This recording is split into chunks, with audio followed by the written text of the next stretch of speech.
ሰላም ጤና ይስጥልኝ ውድ ተማሪዎች እንዴት ናችሁ? ዘውትር በዚህ ሰዓት ወደ እናንተ የሚቀርበው የጠቅላላ ዕውቀት ዝግጅታችን ተጀምሯል። ዛሬ ደግሞ ስለ ውሃና ስለ ውሃ ጥቅም እያወራን አብረን ቆይታ እናደርጋለን። ሁልጊዜ እንደተለመደው በዚህኛው በ10ኛው ምዕራፍ ከሳይንስ ሙዚየም ነው አንዳንድ ነገሮችን ወደ እናንተ እያቀረብን ያለነው። ዛሬ ደግሞ ስለ ውሃ ከዚህ ሳይንስ ሙዚየም ምን ይገኛል የሚለውን እያወራን ቆይታ እናደርጋለን። ስትመጡ ደግሞ የበለጠ ብዙ አዳዲስ ነገሮችን እንደምታገኙ እርግጠኛ ነን። እዚህ ደግሞ ለመምጣት ከሰኞ እስከ ሰኞ ድረስ ትችላላችሁ ከሮብ ውጭ። ስለዚህ በሽልማት መልክ በነፃ መጥታችሁ እንድትጎበኙ 0993935587 የቴሌግራም አድራሻ ላይ ብቻ እነዚህ መልሶች ላኩና መጥታችሁ መጎብኘት ትችላላችሁ። ከዛ ውጭ ግን እናንተ ራሳችሁ መጥታችሁ ከወላጆቻችሁ ጋር ከትምህርት ቤት ጓደኞቻችሁ ጋር መጎብኘት ትችላላችሁ። ዛሬ ስለ ውሃ አንዳንድ ነገሮችን እናውራ። ከዛ በፊት የምትመልሱትን ጥያቄ ልጠይቃችሁና በቀጥታ ስለ ውሃ እየተነጋገርን ቆይታ እናደርጋለን። የዛሬዎቹ ጥያቄዎቻችን የሚሆኑት የመጀመሪያው ጥያቄ የቅኔ ጥያቄያችን ነው። የቅኔ ጥያቄያችን ስማኝ ልንገርህ አትስነፍ ተው እየሰራህ እለፍ። ስማኝ ልንገርህ አትስነፍ ተው እየሰራህ እለፍ። የዚህ ቅኔ ሰሙ ወርቁና ህብረ ቃሉ የትኛው ነው የሚለውን በቴሌግራም አድራሻችን ላይ ትነግሩናላችሁ። መጀመሪያ ህብረ ቃሉን ታወጣላችሁ። ከዛ በኋላ ሰምና ወርቁን ለይታችሁ ትነግሩናላችሁ። በሁለተኛ ደረጃ 5 የምስል ጥያቄ የምትለዩበት ነው ልዩነቶችን። ይህን ምስል እዩትና ፎቶ ታነሱታላችሁ። በቀጥታ ወደ ፕሮግራማችን ስለምናልፍ ከዛ በቴሌግራም ልዩነቶችን ትልኩልናላችሁ። የመጨረሻው ጥያቄያችን ደግሞ የሚሆነው ዛሬ ስለ ውሃ እያወራን ስለሆነ የውሃ ትክክለኛው የሰው ልጅ ሊጠጣው የሚችለው የፒኤች ቫልዩ ስንት ነው የሚል ነው። የፒኤች ቫልዩን ትለያላችሁ። ከዛ ውጭ ደግሞ ይህንን ፒኤች ቫልዩ ለመለየት የምንጠቀምበት መሳሪያ ምን ይባላል የሚለውን ትነግሩናላችሁ። ስለ ውሃ ግን እየተነጋገረን አብረን ቆይታ እናደርግ። በመጀመሪያ እዚህ ሳይንስ ሙዚየም ስትደርሱ ስለ ውሃ የምታስረዳችሁ ራሷን የቻለች ውሃ ነኝ ብላ ራሷን የምትገልጽ አለች። እሷን ማየት ትችላላችሁ። እሱ ስንመለከት ስለ ውሃ በሚያስቀምጠው ታሪክ ላይ ወይም በምታስቀምጠው ታሪክ ላይ ከምድር ወይም ከዩኒቨርስ አፈጣጠር ጋር አብሮ የሚገናኝ ነው። የዛሬ 13.8 ቢሊዮን ዓመታት በፊት የቢግ ባንግ ፍንዳታ በተካሄደ ጊዜ ሁሉ ነገር ከአተም ባነሰ ውስጥ ግዙፉ ዩኒቨርስ እንደተፈጠረ ይነግረናል ሳይንስ። እዛ ውስጥ ሃይድሮጅንና ሂሊየም የመጀመሪያ የተፈጠሩ ኤሌመንቶች ናቸው። ከዛ እያደገ አሁን የምናውቃቸውን ከ119 በላይ የሆኑ ኤሌመንቶች እየተፈጠሩ እንደሄዱ እናውቃለን። ከዚህ ውስጥ ግን ሁልጊዜ እንዳልኳችሁ ከ4.5 ቢሊዮን ዓመታት በፊት የተፈጠረችው ምድር ለሰው ልጅ መኖሪያ አመቺ እንዲሆን ከሰራቻቸው ጉዳዮች መካከል ዋናው የሆነው ውሃ ነው። ምክንያቱም ውሃ ለብዙ ነገሮች ስለምንጠቀምበት፣ ውሃም የሃይድሮጅንና የኦክሲጅን የአንድ ኦክሲጅን የሁለት ሃይድሮጅን ውህድ እንደሆነ H2O ብለን እንደምንጠራው ሁላችንም እናውቃለን። በፊዚካል እና ደግሞ ኬሚካል ፕሮፐርቲው ከለር እንደሌለው፣ ቀለም እንደሌለው፣ ሽታ እንደሌለው ኢዝሊ ወይም በቀላሉ ሁላችንም ልንጠቀምበት የምንችል መሆኑን ሁላችንም እናውቃለን። ከዚህ ውጭ አስገራሚ የሚሆነው ምድር ከተፈጠረችበት 4.6 ቢሊዮን ዓመታት ውስጥ በሙሉ ውሃ አዲስ የመጣ ስለሌለ እኛ የምንጠጣ ውሃ በጣም በሚያስገርም ሁኔታ ዳይኖሰሮች የጠጡት እጅግ በጣም ጥንት በነበረ ጊዜ የኛም ጥንት የምንላቸው በኢትዮጵያ ስልጣኔ ውስጥ ተሳተፉ የምንላቸው ሰዎች የጠጡትን ውሃ ነው እኛ የምንጠጣው። ልጆቻችንም ቀጣይ የሚመጣውም ትውልድ እነሱ መልሰው የሚጠጡት እኛ የጠጣነው ውሃ ነው። ይህ ማለት ውሃ ዑደት አለው ወይም ይሽከረከራል ማለት ነው።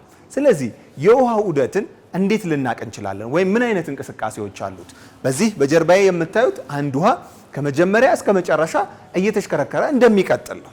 ካሁን በፊት ስለ እጽዋት በነገርኳችሁ መሰረት አንድ እጽዋት ውሃን ከመሬት ከወሰደ በኋላ በቀጠሎ አማካኝነት ወደ ውጭ ይልከዋል። ተመልሶ በተለያየ መንገድ የሚመጣውን በዚህ ዑደት ውስጥ ውሃን የሚያስተናግድ ይሆናል። ልክ ሰው የጠጣውን ሁሉ ውሃ በተለያዩ አማራጮች በላብ ሊሆን ይችላል፣ በሽንት ሊሆን ይችላል፣ በተለያየ መንገድ ከሰውነቱ ሙሉ በሙሉ ያወጣል።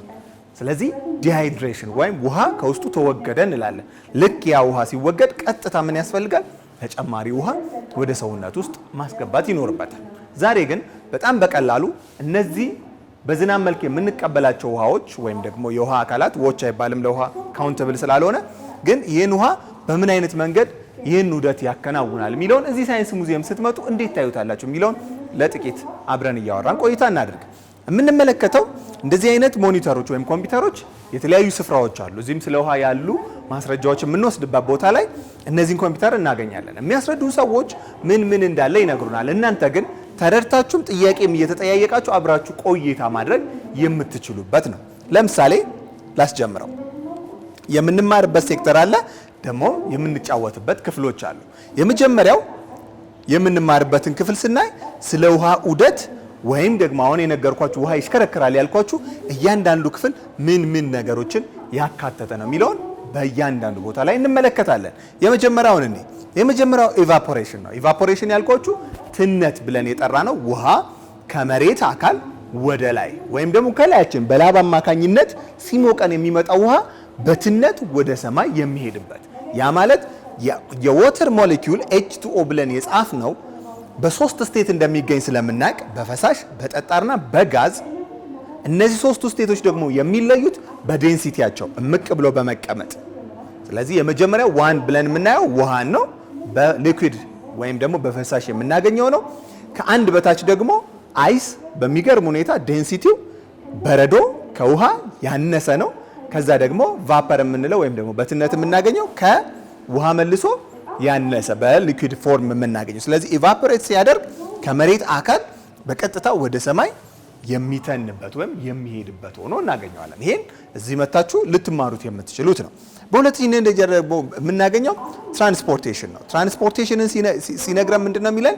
ትራንስፖርቴሽን is a release of water vapor from plant through tiny opening of their leaf በቅጠላቸው ላይ ስቶማታ የሚባል ቀዳዳዎች አሉ በቀጥታ ወደ ላይ የሚተንበት ነው። ለምሳሌ ቀላል ቤታችሁ አይታችሁ ከሆነ አበባ ሲገዛ ወይም ጎመን ሲገዛ ተቆርጦ ከመጣ በኋላ ውሃ ውስጥ ይከተታል። ለምን የሚከተት ይመስላችኋል? ውሃ ውስጥ የሚከተተው ከውሃው በቅጠሉ አማካኝነት የሚተነው በውስጡ ውሃ ያልፍና እንዲተን ያደርገዋል። ምክንያቱም ከላይ ሙቀት ስላለ ከላይ ያለው ሙቀት ከስር ውሃ ካልከተትንለት ይሄን ቅጠል ምን ያደርገዋል? ውስጡ ያለውን ውሃ እየወሰደ ያደርቀዋል። ስለዚህ አበባ ሲገዛ ወይም ደግሞ ጎመን ሲገዛ ወይም የሆኑ ቅጠሎች ሲገዙ ውሃ ውስጥ የሚቀመጡት በትነት አማካኝነት ወይም ትራንስፖርቴሽን ብለን አሁን በጠቀስኩላችሁ አማካኝነት የሚወጣው ውሃ ቅጠሉን እንዳያደርቀው ከስር ሌላ ተጨማሪ ውሃ ይሰጠዋል ማለት ነው። ስለዚህ እነዚህ ወደ ሰማይ የሚተኑ ሆነው እናገኛቸዋለን። እነዚህ የሚተኑት ውስጥ ደግሞ 70% የሚያክለው በአመት በዝናብ መልክ የምናገኘው ውሃ ውስጥ 70% የሚያክለው ትነትን የምናገኘው ከውቅያኖሶች አማካኝነት ነው። ምክንያቱም ውቅያኖስ የምድራችን 3/4 የሚያክለውን ሰርፌስ ወይም ደግሞ ቦታ የሚይዝ ስለሆነ በዋነኝነትም ደግሞ ትነት በፀሐይ ሙቀት አማካኝነት ስለሆነ በደንብ የሚመታው ወይም የሚያገኘው ውቅያኖስ ላይ ያለውን ውሃ በመሆኑ ነው። በቀጣይ የምናገኘው ኮንደንሴሽን ነው። ኮንደንሴሽን ደግሞ ማለት ኮንደንስ ማድረግ ወይም መሰብሰብ። ይሄ ላይ ከወጣ በኋላ በትነት አማካኝነት ወደ ሰማይ የወጣው ደመና ሲፈጥር ኮንደንስ ሆነ ወይም ተሰበሰበ። ኢቫፖሬት ሲያደርግ ያ ወተር ሞሌኪዩል እየተፍታታ ዴንሲቲው እየቀነሰ የነበረው ወደ ሰማይ ይሄድና እዚህ ጋር ምን ያደርጋል? ስብስብ ይላል። ስለዚህ እዚህ ጋር የተሰበሰበው ካሁን በፊት ሰምታችሁ የምታውቁ ከሆነ አርቲፊሻል ሬን ወይም ደግሞ ሰው ሰራሽ ዝናብ የሚባለው እዚህ ጋር መጥቶ የተሰበሰበውን ዝናብ ወደ ታች እንዲወርድ ምን ያስፈልገዋል? እነዚህ የመጡትን የወተር ሞለኪውሎች የሚያሰባስብ አካል ያስፈልገዋል። ስለዚህ ላዩ ላይ ጫው ነገሮች ወይም አቧራ ነገሮች ይሰጡታል። ስለዚህ ከብዶ ይሄ ኮንደንስ የሆነው የውሃ ሞለኪውል ወደ ታች እንዲወርድ ይደረጋል። ስለዚህ ሰው ሰራሽ ዝናብ የሚባለው አንድ አካባቢ ላይ ያለን ደመናን አይፈጠርም፣ ግን ያ ደመና ከብዶ እንዲወርድ በእርግጠኝነት ሰዎች ሲሉ ሰምታችኋል። ዛሬ ሊዘንብ ነው ከብዷል መሰለኝ እንትኑ ደመናው ይባላል። ከብዷል ማለት ከሄደበት ቀላል ክብደት ሄዶ እዛ ሲሰበሰብ ከፍተኛ ክብደት እየፈጠረ ሄደ ወይም ኮንደንስ እያደረገ ሄደ። ይሄ ኮንደንስ የሚያደርግበት ደግሞ ከመሬት ጀምሮ እስከዛ ድረስ ያለ ደመናዎች ሊሰሩ ይችላሉ። ስለዚህ ደመና እዚህ ከፍተኛ ቦታዎች ላይ ካያችሁ ደመና ሆኖ ፎግ ወይም ደግሞ ጉም ሰርቶ የሚገኝበት ቦታ ላይ ሊሰራ ይችላል። ከፍ እያለ ደግሞ አውሮፕላኖች በሚያልፉበት ቦታ ላይ ከ10 ኪሎ ሜትር ድረስ ልናገኘው እንችላለን። በዚህ 10 ኪሎ ሜትር ውስጥ ግን የተሰበሰበው የውሃ ሞለኪውል H2O ያለው ልክ እየከበደ ሲሄድ እየበዛ ሲሄድ ዝናብ ሆኖ ወደታች እናገኘዋለን። በምን አይነት መንገድ? በሁለት አይነት መንገድ። ራሱ በተፈጥሮ እየተሰበሰበ ከባድ ሲሆን ግራቪቲ ስላለ ወደ መሬት እየተሳበ ይወርዳል። ወደ ላይ ወጣው ለምንድን ነው? ሞለኪውሉ ከግራቪቲ ለቀቅ እያለ እየሰፋ ስለሄደ። በኋላ ስለምንድን ነው የሚወርደው? ኮንደንስ እየሆነ እየተሰበሰበ ሄዶ ከብዶ ስለሚወርድ። በሰው ሰራሽ ደግሞ ስንል በሄሊኮፕተር ወይም ደግሞ በትንንሽ አውሮፕላኖች ተሄዶ የሚበተኑበት ጨው ሞለኪውል የራሱን የቻለ ያንን በሰማይ ላይ ያለው የወተር ሞለኪውል እንዲሰባሰብ የሚያደርግ አንድ ቦታ ላይ የተቀመጠውን እየተሰባሰቡ አንድ ላይ ከብደው እንዲወርዱ የሚያደርግ በተፈጥሮ ደግሞ ራሳቸው የሚሰባሰቡበት ሰዓት ላይ ይሆናል ማለት ነው። ከዛስ አሁን እየተማርን ያለ ነው። ትራንስፖርት አደረገ፣ ከዛ ኮንደንስ አደረገ፣ ከእጽዋትም ከመሬትም የወጣው ኢቫፖሬሽን ኮንደንስ አደረገ፣ ከዛ ፕሬሲፒቴሽን ማለት እርጥበት ወይም ደግሞ ዝናብ ልንለው እንችላለን። ይሄ ፕሬሲፒቴሽን ደግሞ እዚህ ላይ የተሰበሰበው ውሃ በሙሉ ወደ መሬት የሚወርድበት ምዕራፍ ወይም ደግሞ ጊዜ ላይ እናገኘዋለን። ይሄ ከመውረዱ በፊት ግን ምን ሊኖር ይችላል? በንፋስ አማካኝነት ይሄ ክላውድ እዚህ የተሰበሰበው ደመና ሊጓዝ ወይም ደግሞ ከቦታ ቦታ ሊቀይር ይችላል። አንዳንድ ጊዜ ዝናብ መጣ ብለን ልንጠራ ስንል ግን ደመናው ይሄዳል። ምክንያቱም ከባድ ንፋስ ካለ የሚገፋው ነገር ካለ ከአንድ ቦታ ወደ አንድ ቦታ እንዲጓዝ ያደርገዋል ማለት ነው። ስለዚህ ያ የተጓዘው ዝናብ ልክ ፕሬሲፒቴሽን ሲጀምር ወይም እርጥበት ሲጀምር በቀጥታ ወደ መሬት መውረድ ይጀምራል። ከ1 እስከ 10 ኪሎ ሜትር ከፍታ ላይ የሚገኘው የደመና ክፍል።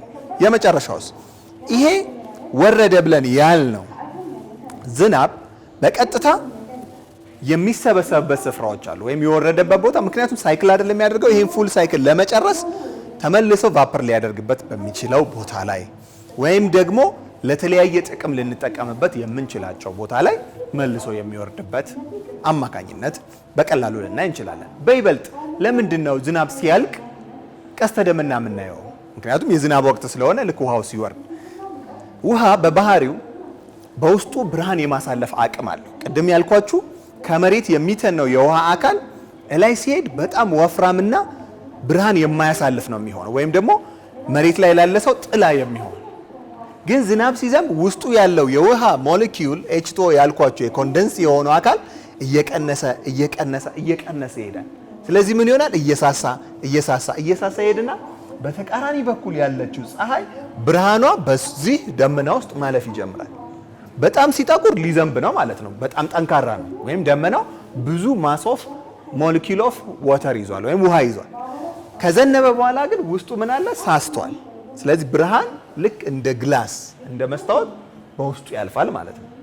ሲያልፍ ፒራሚድ ስለሆነ በዚህ ፒራሚድ ውስጥ የሚያልፍ የፀሐይ ብርሃን ምን ያደርጋል? እየተበተነ ይሄዳል። ስለዚህ ብዙ ጊዜ ወይ ዝናብ ከቆመ በኋላ ወይ ደግሞ ስስ ደመና ሰማይ ላይ ካየን በተቃራኒ በኩል ፀሐይ ካለች በተቃራኒ በኩል የፀሐይ ብርሃን አልፎ ሲወጣ ቀስተ ደመናን በቀላሉ ልናይ እንችላለን።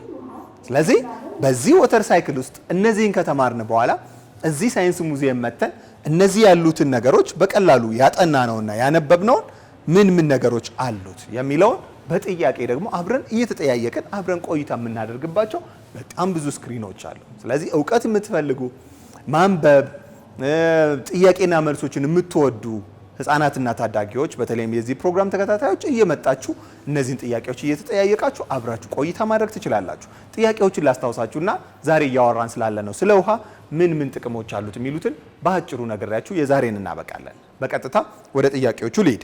የዛሬው ጥያቄያችን የቅኔ ጥያቄያችን የሆነው ስማይ ልንገርህ አትስነፍ ተው እየሰራህ እለፍ። የዚህ ቅኔ ህብረ ቃሉ ማን ነው?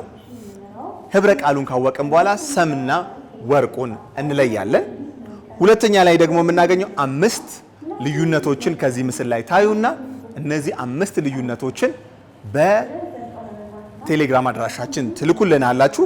ዋናው ደግሞ የዛሬው ጥያቄያችን ስለ ውሃ እያወራን ስለሆነ ይህን ውሃ ለመጠጥነት የምንጠቀምበትን ውሃ የፒኤች ቫልዩ ወይም ደግሞ የአሲዲቲ እና ቤዚቲ ወይም ቤዝ የመሆንን አሲድ የመሆኑን ቫልዩ የምንለካው በምንድን ነው?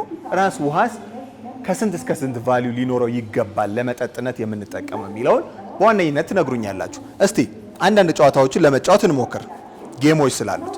ይሄ የወርድ ጌም ነው እዚህ የምናገኘው። ስለዚህ ስታርት ጌም እለዋለሁኝ።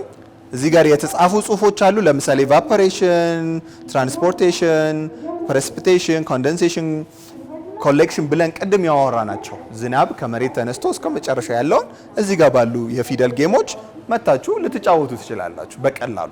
ለምሳሌ አንዱን ልሞክር። ኢቫፖሬሽንን ለማግኘት ኢቫፖሬሽን ልክ እንደዚህ ቃላቶችን እየመረጣችሁ ልክ ስትመልሱ አንደኛው ተመልሷል ይለናል። እንደዚህ አይነት ጨዋታዎች በተለያየ ቦታ ላይ በምትማሩት ወይም ደግሞ ባነበባችሁት ወይም መጀመሪያ ባስረዳችሁ መሰረት ጨዋታዎችን ደግሞ እዚህ እየመጣችሁ መጫወትና ዕውቀታችሁን ከፍ ማድረግ ትችላላችሁ። ለመጨረስ ግን ዋና የውሃ ጥቅሞችን ለማንሳት ልሞክር። በዋነኝነት ቅድም እንዳልኳችሁ ምድር ላይ አዲስ የመጣ ውሃ አካል የለም። ስለዚህ አንዱ ውሃ አሁን ቅድም በነገርኳችሁ መሰረት የሚሽከረከር ነው። በሰውነታችን ውስጥ ብዙ ሰውነታችን በፐርሰንት ደረጃ ስናስቀምጠው ከ70% በላይ ሰውነታችን ራሱ ከ70 እስከ 80% ውሃ ነው። የአእምሮአችን ክፍል ብዙ ፐርሰንቱ ውሃ ነው።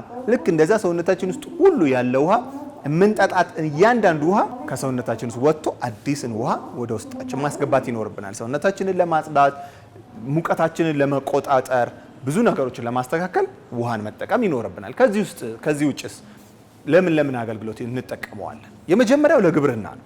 ግብርና ማለት 70% የሚሆነውን ውሃ የምንጠቀምበት ከጥንት ከግብፃውያን ስልጣኔ ጀምሮ ኢሪጌሽን ተብሎ ወይም ደግሞ ስልጣኔን በደንብ ስነግራችሁ ሁልጊዜ እንደምታስታውሱት ውሃ አካላት ጋር ወይ ደግሞ ጥግ ወደብ ጋር ሐይቆች ያሉበት ጋር ወይም የውሃ አካላት ያለበት ጋር ወይም ደግሞ ወንዝ የሚጓዘው ደግሞ ውሃ አካላት ጋር ነው ስልጣኔ እያደገ ያለው።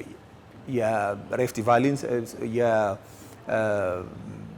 የግብፅን ስልጣኔ ስናነሳ፣ የኢንደስ ቫሊ ብለን ስናነሳ፣ የሜሶፖታሚያ ብለን ስናነሳ የራሳቸው ውሃ አካላት ላይ የሚነሳ ነው። ስለዚህ ያ ማለት ግብርናን የጀመርንበት ከዛ ውሃ እየወሰደን በኢሪጌሽን ወይም ደግሞ በተለያየ ትራንስፖርቴሽን ውሃን ለከፍተኛ የግብርና ወይም ደግሞ አዝርትን ዘርተን ለመጠቀም የምንሰራበት ዋናው ነው። በዛም ምክንያት ነው የሰው ልጅ ህይወት ያለው ሁሉ እዚች ምድር ላይ በምቾት እየኖረ ያለው ውሃ በመኖሩ አማካኝነት ነው።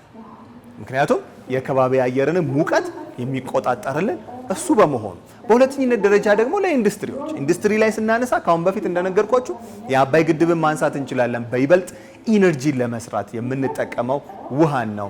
ኒውክሌር ኢነርጂን ካሁን በፊት ነግሬያቸዋለሁ። የምንጠቀም ውሃን ነው በውስጡ ስላለ። ከዛም ውስጥ ደግሞ የተለያዩ ኢንዱስትሪዎች ውሃን በመጠቀም ምግቦችን ይሰራሉ፣ ቁሳቁሶችን ይሰራሉ፣ ያመርታሉ፣ የጋሉ መሳሪያዎችን ያቀዘቅዙበታል። ስለዚህ ኢንዱስትሪ ላይ ከፍተኛ የሆነ ጥቅም አለው። እናንተ በምታውቁት ደግሞ በሶስተኝነት ደረጃ ቤት ውስጥ ከንጽህና ጀምሮ ቤት ውስጥ የምንጠቀምባቸውን እያንዳንዱን ነገር የምንገለገልባቸውን ቁሳቁሶች የምናጥብበት፣ ምግብ የምንሰራበት በጣም ሰፊ የሆነ ትልቅ ጥቅም አለ። ስለዚህ ነው በአግባቡ መጠቀም የሚኖርብን። ሌላው ደግሞ የከባቢ አየርን ሁኔታ ከማቀዝቀዝ ለምሳሌ ካሁን በፊት ነግሬያቸዋለሁ። የኒውክሌር ኢነርጂ የሚባለው ውሃ ከፍተኛ የሆነው ሙቀት እንዲቀዘቅዝ ያደርገዋል ብዬ ነግሬያቸዋለሁ። እንደ ውቅያኖስ ደግሞ ያሉ የውሃ አካላት ደግሞ ትልልቅ የሚባሉ ሙከራዎች እዛ ላይ ይሞከራሉ። የኒውክሌር ቦምቦች የሚሞከሩት ትልልቅ ውቅያኖሶች ላይ ነው። ያ ማለት ኢነርጂ ሙሉ ሰብስቦ በውስጡ ስለሚያስቀምጥ። ከዛ ውጭ ደግሞ ለትራንስፖርቴሽን ከአንድ ቦታ ወደ አንድ ቦታ ለመጓዝ ውቅያኖሶችን እንጠቀማለን። ለመዝናኛ ደግሞ የምንጠቀምባቸው አሉ። በላዩ ላይ ከአንድ ስፍራ ወደ አንድ ስፍራ የምንጓዝበት። ስለዚህ ውሃ እጅግ በጣም ትልቅ ጥቅም ያለው ለሰው ልጅ የመኖር ዋነኛ ሚስጥር ሆኖ እናገኘዋለን። እንደነገርኳችሁ ውሃ ለወደፊት ምናልባት ላሳያችሁ እችላለሁ እንዴት አይነት መንገዶችን አልፎ የትኛውን ፕሮሰስ አልፎ ለሰው ልጅ ለመጠጥነት ይጠቅማል የሚለው። ነገር ግን ማባከን ደግሞ የለብንም። ውቅያኖስ ኦልሞስት ሁሉም በሚባል ደረጃ ጨዋማ ናቸው፣ ለመጠጥነት አይጠቅሙ። ነገር ግን ከባቢ አየር ላይ ያሉ በተለይም ደግሞ በወንዝ አማካኝነት ወይም ደግሞ ሐይቆች ላይ የምናገኘው በይበልጥ ንጹህ ውሃ የምንላቸው ናቸው። እነሱ ደግሞ ፐርሰንታቸው ትንሽ ነው። ስለዚህ በፕሮሰስ የሚሄዱ ለማጣራት የሚሄደውን ሁሉ ነገር ለመቆጠብ ቤታችን ውስጥ ያሉ ወይም ደግሞ በትምህርት ቤት የምናገኘውን ውሃ በሙሉ በአግባቡ ደግሞ መጠቀም ይኖርብናል። ጥያቄዎቹን መልሱ። መታችሁ ሳይንስ ሙዚየም እንደዚህ እየተማራችሁ እየተጠያየቃችሁ እየተጫወታችሁ ቆይታ ማድረግ ትችላላችሁ። የዛሬውን እዚህ ያበቃ። ስለ ውሃ ጥቂት ነገር ያወቃችሁ ይመስለኛል። ይህንንም ደግሞ ከጓደኞቻችሁ ጋር እየተነጋገራችሁ እውቀታችሁን ማስፋት ትችላላችሁ። እዚህ ሳይንስ ሙዚየም ለመምጣት ደግሞ ጥያቄዎቹን መልሱ ወይ ደግሞ መታችሁ በራሳችሁ ክፍያ መጎብኘት ትችላላችሁ። አብሬያችሁ የነበርኩት እኔ ወገን ክብራይል ነበርኩኝ። ሳምንት ደግሞ በሌላ ከዚህ ሳይንስ ሙዚየም አዳዲስ እውቀቶችን ይዤ እስክመለስ ድረስ መልካም ሳምንት ይሁንላችሁ። ደህና ሁኑ።